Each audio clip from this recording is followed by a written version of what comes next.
Perkenalkan, nama saya Marsha Damita Siagian dari Partai Solidaritas Indonesia, nomor urut 4. Saya juga Wasekjen untuk urusan internasional di PSI.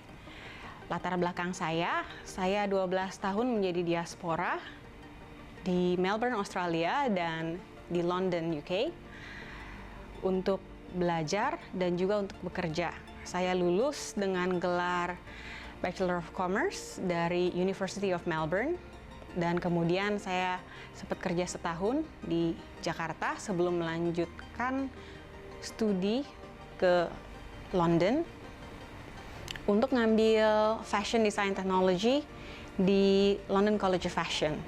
Seusai gelar saya di London College of Fashion atau LCF, yang merupakan salah satu dari 10 sekolah mode terbaik di dunia, saya bekerja dengan post-study work visa, dan kemudian karena ingin mengembangkan usaha saya pindah ke Indonesia. Jadi saya ini semacam seperti diaspora in reverse yang teman-teman rasakan. Kemungkinan saya sudah pernah rasakan, dan sekarang saya ada di Jakarta untuk mewakili teman-teman. Apa yang kalian butuhkan, apa yang kalian cari, semoga bisa saya sampaikan ke Senayan.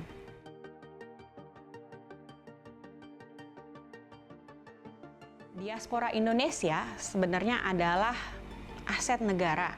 Kalau kita lihat proyeksi tahun 2050, Indonesia akan menjadi negara nomor 4 secara ekonomi. Oleh karena itu kita membutuhkan banyak strategi supaya kita besar nggak hanya dari jumlah tapi juga dari kualitas. Untuk mencapai posisi keempat ini berarti kan human capital kita harus naik juga.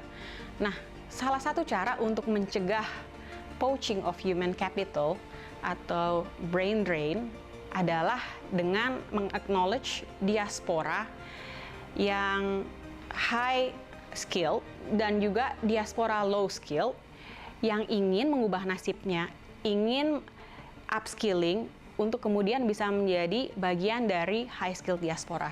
Nah, mereka-mereka ini semuanya tentu harus kita ayomi, dan karena range-nya sangat besar, jadi butuh multi-pronged strategy untuk menangkap potensi penuh dari diaspora Indonesia.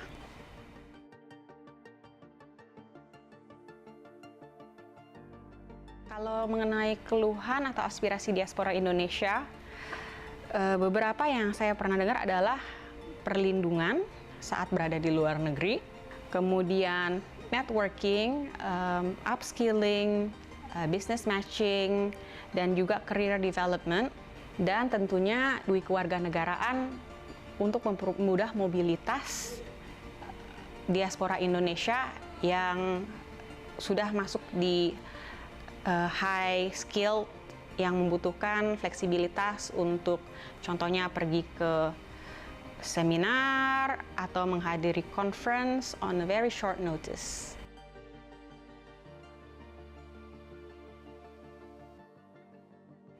Ya, kalau cara untuk mewakili diaspora di DPR RI tentunya melewati Komisi 1 salah satunya ya.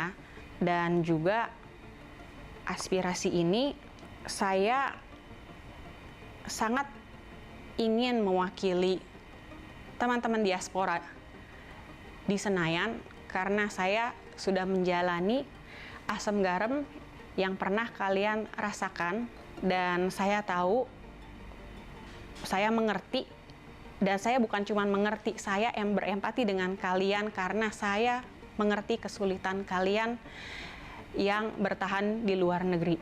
It's not as rosy as it seems. Saya sangat mengerti itu.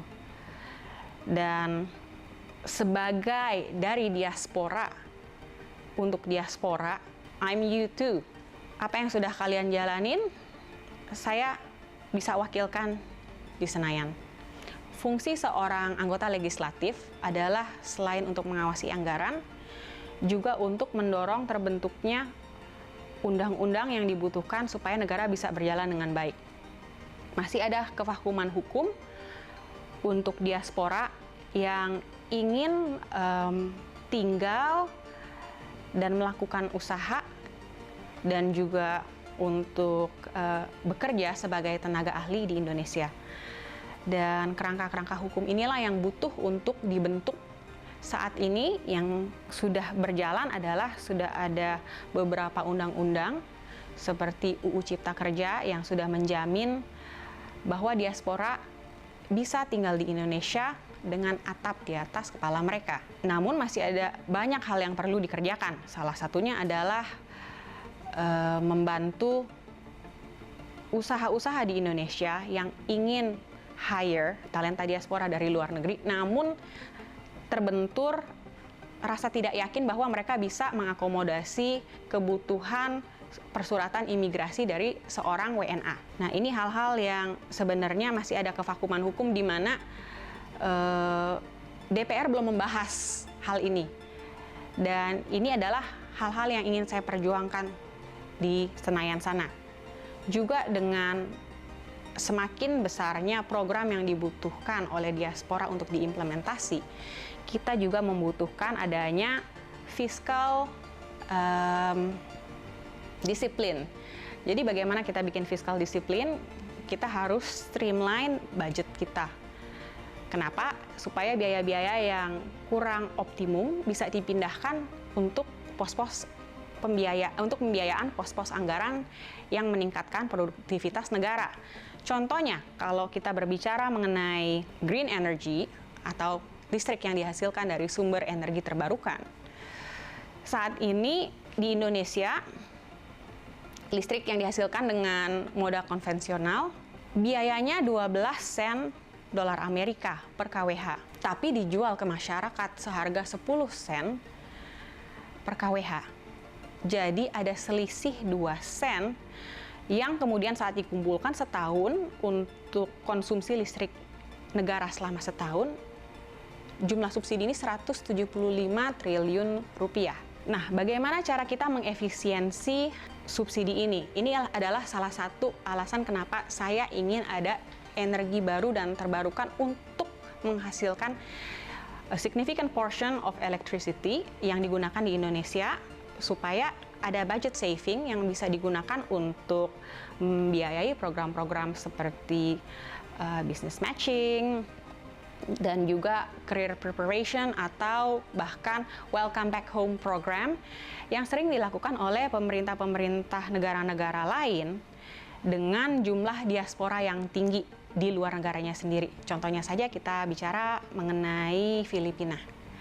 Nah, ini adalah hal-hal yang harus dilakukan di DPR RI dan membutuhkan waktu agak panjang supaya hasilnya bisa terlihat, karena sejujurnya pekerjaan ini bukan pekerjaan satu malam saja.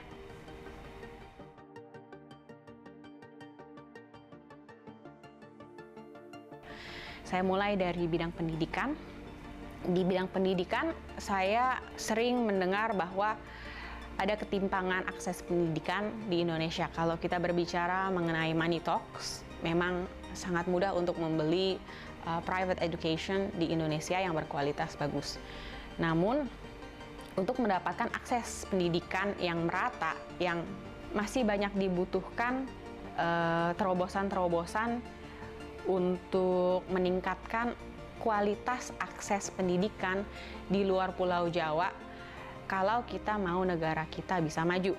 Nah, ini yang saya sering lakukan adalah saat saya jalan ke Indonesia Timur, secara pribadi saya selalu membawa educational aid untuk dibagikan kepada anak-anak SD dan SMP di sana.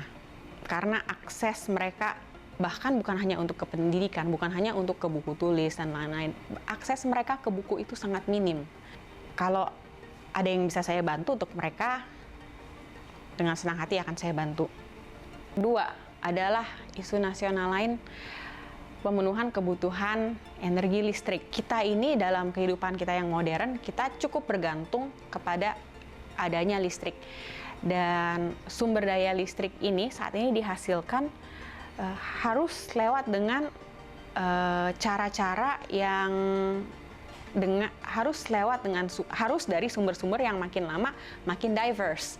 Kenapa? Karena dunia berubah, semakin dunia berubah kita membutuhkan lebih banyak coverage untuk metode-metode penghasilan listrik, di mana saat iklim berubah kita juga bisa lebih aman mendapatkan pertumbuhan ekonomi yang digerakkan oleh listrik tersebut.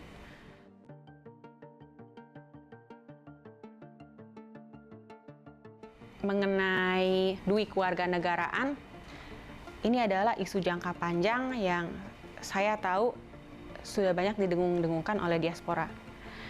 Saya tidak akan memberi jawaban simpel di sini, karena solusinya ini membutuhkan jangka waktu yang panjang untuk mengubah kerangka hukum yang ada, sehingga diaspora Indonesia bisa memiliki mobilitas tinggi. Apakah kita melakukannya dengan duit kewarganegaraan atau bahkan kita meningkatkan bargaining position, economic position, political position dari negara kita, sehingga kita memiliki global standing yang lebih tinggi, sehingga kita bisa mendapatkan visa free access ke lebih banyak negara lagi. Nah, ini adalah hal-hal yang sebenarnya kita harus perhatikan, karena Indonesia semakin lama semakin bertumbuh besar, harus mulai menggunakan kerangka berpikir sebuah negara yang akan menjadi ekonomi terbesar keempat di dunia.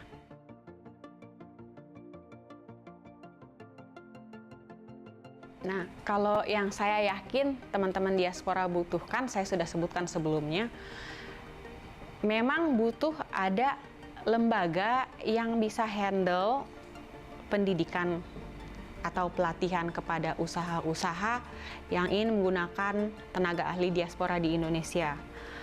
Butuh juga ada professional matching, semacam job fair. Mungkin job fair nggak pas ya. Lebih tepatnya butuh ada semacam job availability bank, di mana diaspora bisa mulai explore kesempatan mereka untuk pulang bekerja maupun membuat usaha di Indonesia. Jadi memang ada kebutuhan ini. Kalau formatnya apakah lembaga pemerintah atau inisiasi masyarakat atau volunteer, saya masih harus research lagi supaya saya bisa memberikan jawaban yang tepat. Namun saya tahu pasti teman-teman diaspora membutuhkan semacam perantara saat mereka ingin settle lebih lama lagi di Indonesia. Kalau selama ini kalian merasa tidak didengarkan oleh Senayan, merasa tidak ada gunanya mengirim kembali surat suara lewat pos, atau memilih langsung, baik di tempat pemilihan suara khusus atau langsung ke PPLN, tolonglah kali ini ada salah satu dari diaspora yang benar-benar ingin menyuarakan aspirasi kalian di Senayan. Tolong bantu saya untuk sampai ke Senayan sehingga saya bisa menjadi perpanjangan lidah kalian. Mohon doakan saya, semoga apapun hasilnya, saya tetap bisa melayani Indonesia. Dan cara memilih saya gampang saja. Nanti kalian akan mendapat surat suara yang kalau dilipat, kepalanya berwarna kuning. Bukalah surat suara itu, kalian akan menemukan logo partai ini, nomor 15. Carilah nomor 4, di sana ada Marsha Damita Siagian. Wakilmu dari diaspora sudah berproses dan akhirnya siap untuk mewakili teman-teman diaspora di Senayan. Love you.